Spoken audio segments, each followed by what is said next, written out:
Strategically managing what your bosses think about you is actually more important than hard work. I'm going to say it again. Strategically managing what your bosses think about you is actually more important than hard work. I holler. Yes, we've all worked with cranky bosses. I've worked with cranky bosses. We've all worked with cranky coworkers. I've worked with cranky coworkers.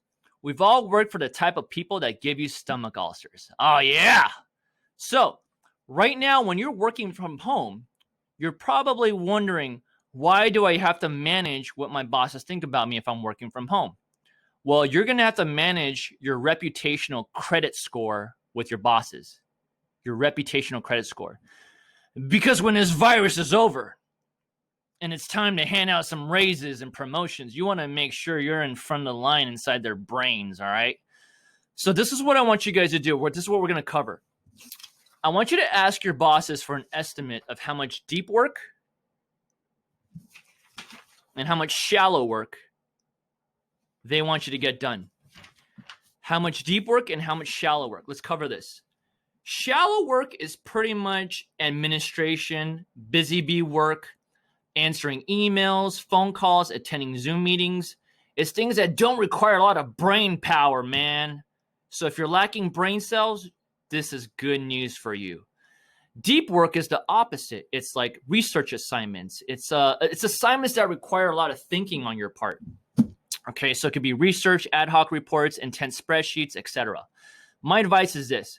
Schedule portions throughout your day where you're just doing deep work or shallow work. Don't mix the two. For example, what I like to do is in the mornings, I like to just do shallow work. I'm just going to answer emails, phone calls, attend meetings. And then after lunch, and after I have some me time, I like to do intense labor work that requires a lot of thinking, more deep work in the afternoon. Don't mix the two.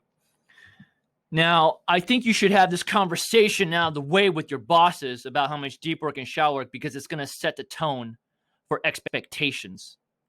And you guys will be on the same page for expectations, which is good because you want them to respect you and trust you. So again, meet your boss's expectations by asking for an estimate. Ask your boss, him or her, boss, yo, how much deep work and how much shallow work do you want me to do? Okay? I hope that helps. And remember, fit in, but don't fit in. You're welcome.